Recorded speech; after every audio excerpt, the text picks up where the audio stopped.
अस्सलाम वालेकुम ज़िया और ये बाकायदा फूड स्ट्रीट A1 स्नैक्स और आप ये देखिए लाइटिंग और दैट्स ब्यूटीफुल। क्या शानदार माहौल बना हुआ है यहाँ।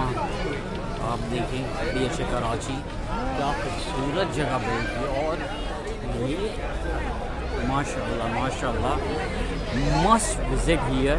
तो ये A1 स्नैक्स DH फेज़ 2 और यहाँ पे आइसक्रीम्स भी हैं आप देखें और जो है वाह अमेजिंग स्टफ।